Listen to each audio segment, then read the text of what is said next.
The impudence, the audacity, the unmitigated gall of those Knuckleheads of Liberty podcasters, daring to voice opinions outside the mainstream of accepted thought. Listen if you dare. It's angry, it's funny, it's even sometimes sad, but it's always based on freedom and justice, as you will see. Here's our host, Jason McPhee. Welcome to the Knuckleheads of Liberty. It is April 10th, 2023, and welcome to the Knuckleheads of Liberty, where we're bringing you the people and the organizations fighting for liberty across the country and in your region. And today we have a special guest. We have the organization People for Liberty, and that is represented by the 2020 Libertarian Party presidential nominee, Jo Jorgensen, and she's also the chair of the board for People for Liberty. And also sitting in with us too is Andrea Holt, and she is the director of community engagement for People for Liberty as well. But before we get into it, let me introduce you to the rest of our panel as well. In our upper left-hand corner, we have Leon, the word Brathwaite, last word in Liberty. He is a retired engineer in the state of California. And in our lower right-hand corner, we have our screaming eagle of freedom, Tim Everett. He is a pilot in the state of California. And my name is Jason McPhee, and I'll be your host.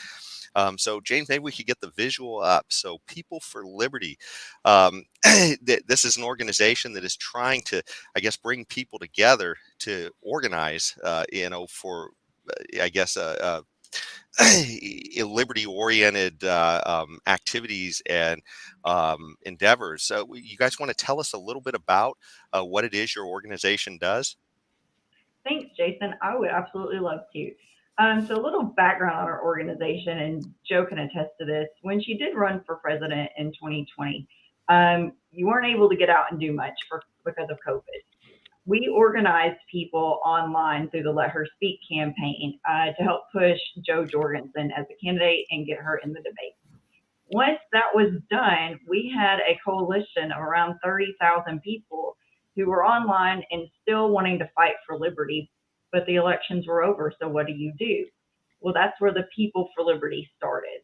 So we took those people and then rolled them into a 501c4 where we still do activism, basically around legislation and writing your senators, getting the word out, because I think liberty has been kind of taken and crumpled up and thrown into the trash can a lot of times. The word has a negative connotation many times for many people, when in reality, liberty is just wanting to be able to be yourself without government control. It's pretty simple. So that's what we do, is just basically take that word and help people understand the meaning and what you can do to push that forward. So that's where we began, and that's what People for Liberty is all about. The specifics of People for Liberty is more in the activism and legislation role. Yeah, and let me mention, when they first did the push, the Let Her Speak campaign, they were a 501c, right? And like the People for Liberty group were not actually even allowed to talk to our campaign. So it was a completely separate campaign, completely independent.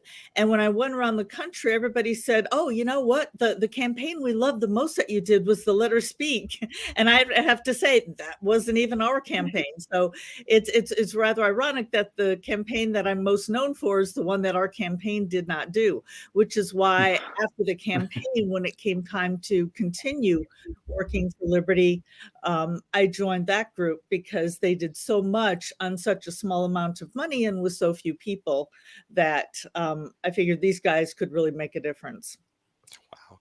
Well, it struck me two things that you guys said in that intro. And one is that, people having a negative context or concept for liberty out of all this, especially after COVID. I mean, wow, this is just, talk about something that just rings terrible in your ears to hear that. That's just awful. But the other thing too is it's interesting too that if you had been able to get on the debate stage with those guys, I mean, what a different country this might be right now as well. Yeah. Yeah, and people have asked me, what I thought about the vote fraud and, the suitcase of votes in Georgia and those questions. And it's like, that's small compared to the big problem of people not even knowing that there was another option out there. Yes. Yeah. Yes. Let me ask a question to both of you. So, Andrea, you just said about the negative connotation about the word liberty, and I think I will even extend that to the word freedom. Also, seems to be also has negative Agreed. connotations attached to it. Why do you believe that is the case? I mean, whether we want to admit it or not, we are a polarized society due to the Democrats and the Republicans. And Republicans have taken the word liberty and used it to their advantage to basically say liberty is what I want it to be.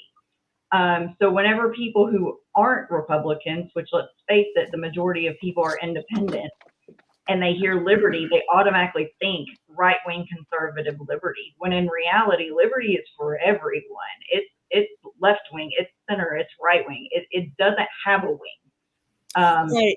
And they took the word freedom too. And I can't tell you how many right-wing radio hosts I heard during the pandemic say, well, we should have the freedom to put whatever we want in our bodies. We shouldn't have to take the vaccine if we don't want to. And yet these are the same Republicans who said, no, you cannot smoke marijuana, even though it's nowhere near as dangerous as the drug of my choice, bourbon. And so you've got this idea that freedom means, okay,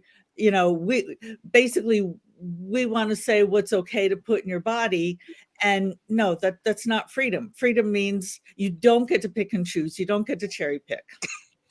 Well, one of the things that comes to mind, most recently as well on this is the whole issue with Twitter, having been used to censor people, largely on the right, it sounds like for the most part. But then TikTok comes around, and suddenly the conservatives, at least a lot of them, want to ban that immediately, which is just that you give government the power to decide which things to cancel and which not to, and that just kind of it seems like, well, what do you guys stand for? That.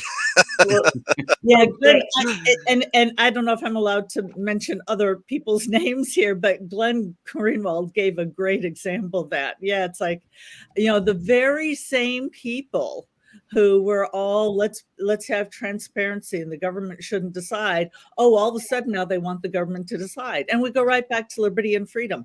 It's the freedom that they want. Yes. Yeah. Well, this brings And up you do have the freedom to mention names. Just Oh, thank you. we're big Glenn Greenwald fans, so we will always. Yeah, mention I him. met him at Bitcoin last week, and I told him I was a big fan of his. Yeah, Oh, okay. certainly one of the great journalists of our time as far as speaking out for freedom. A true and- journalist. Yes. Yes, What the meaning of the word journalist is. yes, Yeah. yes. Well, Well, this is a real problem, I think, where the so-called journalists have now become activists. They have chosen a side. They are supposed to be, the gatekeepers of truth, and I don't think that is I don't think that's the case any longer. So and I seriously see this as a threat to our liberties in the sense that the amount of misinformation that is being spread because of this role that the mainstream media has taken on. I don't know what you guys think about that, quite frankly. With the role of mainstream media, I think it's very important that people are educated. Yes. And I'm also going to drop a name. I love All Sides. I don't know if you've ever seen that. So they'll tell you they do pretty good at telling which bias what media has. So you can go to their website and you're like, well, this is what the right is saying, this is what the left is saying, and this is what someone more center. Now you can argue whether their rankings are accurate, but if there's ever a topic that I am questioning what the truth is, I usually will go there and I'll read 3 different articles, because somewhere in the middle of all of that you find the truth. Yes. So I think that is very important, but a lot of times I feel that we get so sucked into one news media that we forget that there is a whole different side. And a lot of times, there's always, we always kind of say about truth, there's your truth, his truth, and then the truth that kind of is there in the middle. And I think we forget that as Americans, because the right doesn't always tell you the truth. The left doesn't always tell you the truth. And our news media is right and left again. Yeah. So it's just trying to find, it's digging through, for lack of better words, it's digging through the crap to find what's real. Yeah, it feels like so much media has become advocacy media at this point. Yes. And therefore you really need to have that both sides, like in a courtroom, to be able to hear both sides of it. Otherwise you're just completely lost. And I think Clint Greenwald actually gives us a pretty fair take, on his stuff. But you guys were talking about liberty earlier and what it means and freedom and how people come to even value liberty is such a I guess it's not the norm, when especially considering that we have this monopoly of government schools. So it's kind of like the government solutions tend to be like just the norm of what you learn as you grow up. And I was wondering, how did both of you come to discover liberty? Because that's always an interesting path to hear about from people who come on the show. Well, I would like Joe to tell hers first, because mine segues into that. Well, luckily, my public school, when I was in 5th grade, asked me to read, as part of the curriculum, Animal Farm. And that really opened up my eyes. And, in fact, so many people asked me, a lot of reporters, oh, so when did you first become interested in politics? And my answer was always, I'm still not interested in politics. In fact, after reading Animal Farm, when I get to high school and I see that we've got, student council and the student body government, and I'm like, well, this isn't fair. And I'm thinking about the pigs playing, poker at the table. It's like, well, how is this fair? So no, I was, I got my little immunization shot fairly early on. Yeah, so, it's funny. Oh, sorry. Go ahead. So Joe solidified it for me in her 2020 run. I became what I would say a liberty-focused person in 2016 due to living in Tennessee and seeing some of the representatives try to push through bills that would directly affect me, although they were trying to oppress the LGBT people in Tennessee. And I'm not LGBT, but because of what they did, it was affecting me. I became an ally because of that, and I was at Gay Pride in Nashville, and I saw a Gary Johnson tent, and I was like, who's this guy? And so that sparked the first little interest that I had. And then I kind of just said I was an independent from that point on. I just kind of floated around, did my little thing, and then 2020 came along, and I was like, well, these candidates are both horrible. Is there someone else? And I found Joe. So I kind of tell her that she's the reason I'm here, and some days are good and some days are bad, and I blame her for all of them. And it's funny that you mentioned the LGBTQ, like they pass laws or try to pass laws to do what they want it to do, but then it affects many other people. There have been laws passed in the U.S. Congress, not a state, but U.S. Congress, that would only apply to one company in the entire country. So you've got lobbyists who say, well, we want this particular, let's say freedom. Why is freedom used poorly? Because now you've got a company saying, well, we want the freedom to do this, whereas no other company has that quote unquote freedom. And so you're passing laws that are only going to affect a handful of companies at most. Basically you've got government picking and choosing who the winners and losers are. And not only is that not fair, but it hurts our daily lives, because now instead of companies competing against each other to give us the best quality at the lowest price, now what they're doing is they're competing to buy votes from Congress. So what they're doing is they're trying to please Congress instead of consumers. And it's really frustrating listening to people on the left. And I just want to say, hey, just let me have 5 minutes with you, okay? Because what they say is, oh, big corporations, look how much better the world would be without those evil corporations. Well, those big corporations probably couldn't be that big without big government. In a true capitalistic society, the only way that they get big is by serving the customer. Yeah. And it's really sad that most people seem to miss that. But it's almost like we have just this really hard sales job of convincing people what's right in front of their face. And you Andrea, you mentioned the LGBTQ stuff, and the idea that libertarians were out there for equal rights in this area long before the other parties, and yet most people assume the Democrat Party sort of created this idea of equality Oh, for yeah. people in this. Yeah, the libertarians were saying that since the early 1970s. And I always pointed out to young people, did you realize that as recently as 2012, which was, less than 10 years before the election, that both Hillary Clinton and Barack Obama were against gay marriage? And usually their jaws would drop. Well, why were they against? That doesn't make sense. Why are they against gay marriage? Well, because they're really not for a philosophy or for allowing people to do what they want to do. They're just doing what the focus groups tell them to do to get votes. And so we are the only ones who have been saying, it doesn't matter what the focus groups say or how popular we are. And even if you look at marijuana laws, that wasn't the Democrats pushing that. It was thanks to early inroads from us. And I hate to compare ourselves to the Socialist Party, but I'm sure you've seen the thing where even though the Socialist Party has never been in power, every one of their planks from the 1920s has been put into law. And it's like, if we can get all the libertarian planks into law without being elected, I'm okay with that. I don't care how we get freedom in our lifetime, just so we get it. Yeah, And one of the things, that's a good point. If we step back just to the transgender gender identity issue that we touched on a little bit. I mean, I am in no position to tell an adult what they can or cannot do, but and I don't think the government should be in any position to tell adults what they can or cannot do. My problem with this whole gender identity thing starts when we start trying to transition or try to influence kids into believing that there may be one identity versus another gender identity I'm speaking about.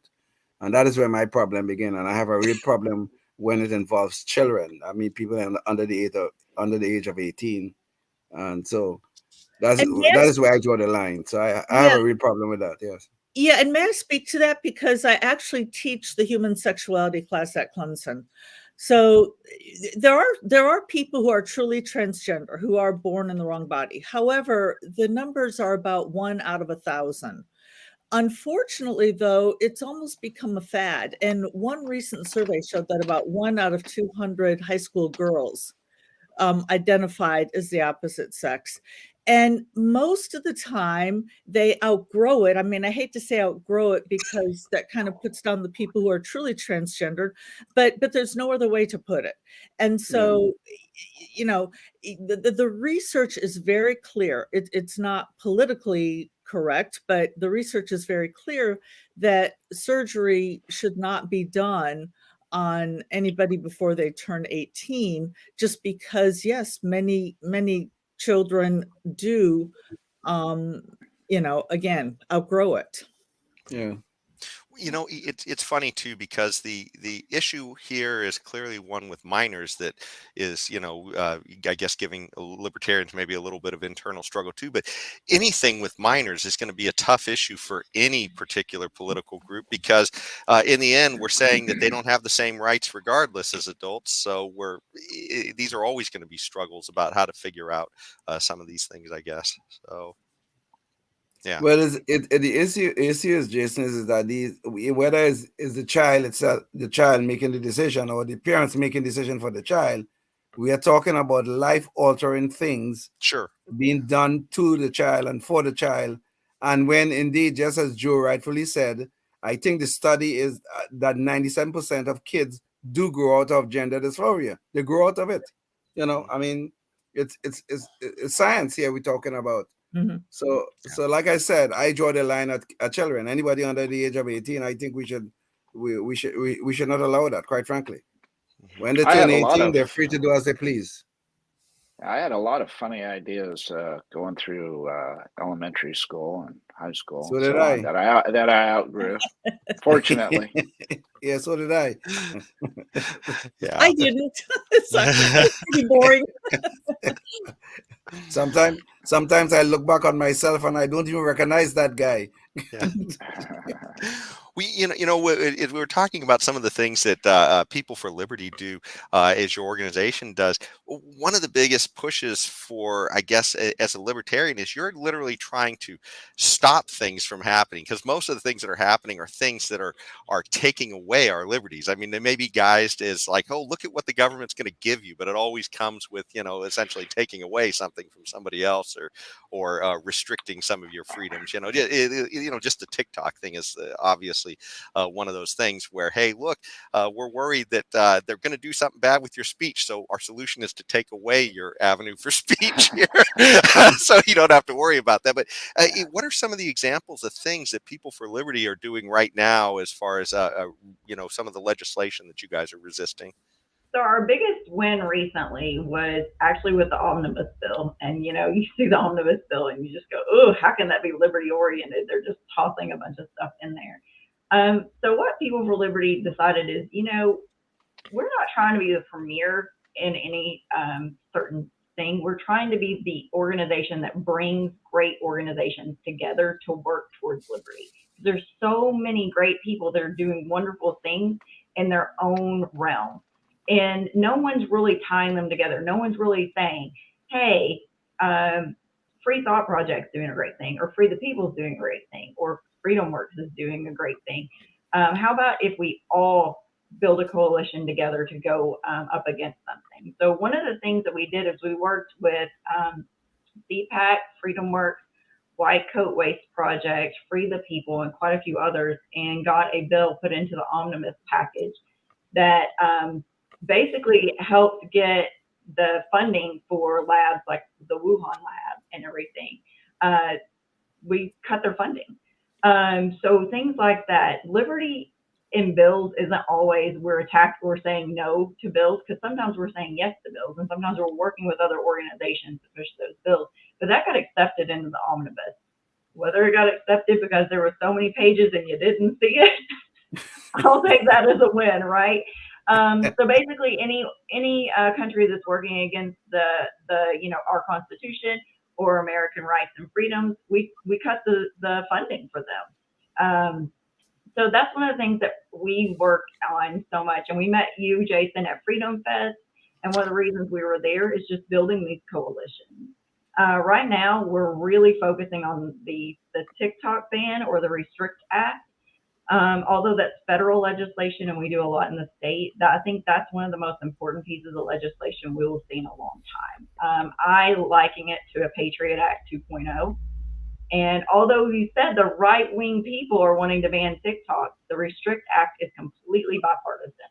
Yeah. Just right. I mean, almost 50-50 split on that. And they're basically saying that, the countries that go against American interests, we should not have anything to do with their media. And by doing that, they're going to eliminate what you can and cannot use. So they're essentially going to do the exact same things that those countries they're saying are bad are doing to their people. And they're going to be able to jail you if you access TikTok through a VPN.